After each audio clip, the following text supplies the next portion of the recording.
హల్లెలూయా! దేవునికి స్తోత్రం. సృష్టికర్త అయిన యేసుప్రభు వారు పరిశుద్ధ గ్రంథం నుండి ఈరోజు మన కొరకు ఇస్తున్న వాగ్దానం మొదటి దినవృత్తాంతములు 17వ అధ్యాయం 27వ వచనం. ఇప్పుడు నీ దాసుని సంతతి నిత్యము నీ సన్నిధిని ఉండునట్లుగా దానిని ఆశీర్వదింపననుగ్రహించి ఉన్నావు. యెహోవా నీవు ఆశీర్వదించిన యెడల అది ఎన్నటికీ ఆశీర్వదింపబడి ఉండును.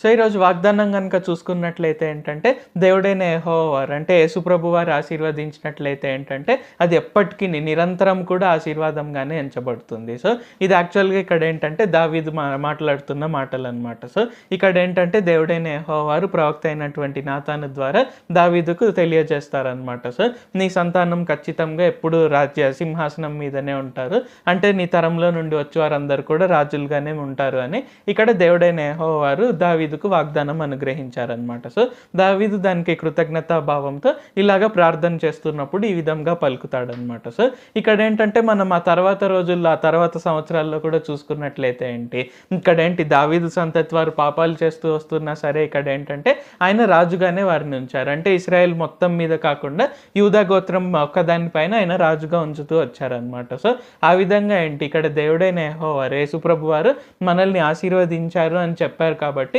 మనం ఖచ్చితంగా ఆశీర్వదింపబడిన వారమే. సో ఆయన ఈరోజు మనలో చాలా మందికి అనేకమైన వాగ్దానాలు అనుగ్రహించి ఉన్నారనమాట. సో అండ్ ఒకవేళ మనకెవరికి మనలో కొంతమందికి వాగ్దానాలు లేకున్నా సరే ఇక్కడ ఏంటంటే గలతీయులకు రాసిన పత్రిక 3వ అధ్యాయం 13-14 వచనాల ప్రకారంగా యేసుప్రభు వారు సిలువ పైన మన కొరకే మరణించి అబ్రహాం ఆశీర్వాదాన్ని విడుదల చేశారు. సో ఇక్కడ అబ్రహాం ఆశీర్వాదం ఎంత గొప్పదో మనకందరికీ తెలుసు.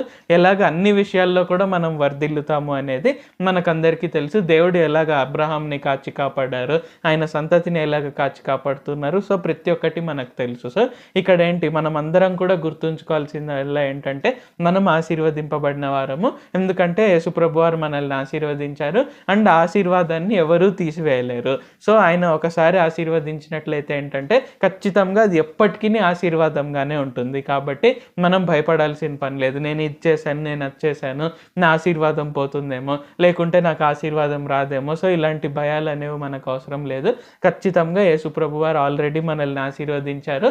మనం ఎల్లప్పటికీ కూడా ఆశీర్వదింపబడిన వారంగానే ఉంటాము. ప్రార్థించుకుందాం. ప్రభువా దేవా సర్వాధికారి, మాకు ఇంకొకసారి ప్రార్థించుకునేందుకు అవకాశం ఇచ్చినందుకు వందనాలు తండ్రి. మీరు మా కొరకే చేసిన మేళ్ళన్నిటి బట్టి మీకే వందనాలు తండ్రి. ఈరోజు వాగ్దానంని బట్టి వందనాలు తండ్రి. మీరు మమ్మల్ని ఆశీర్వదించారు, ఇంకా మేము ఎల్లప్పటికీ కూడా ఆశీర్వదింపబడిన వారమే అని మాకు తెలియజేసినందుకు వందనాలు తండ్రి.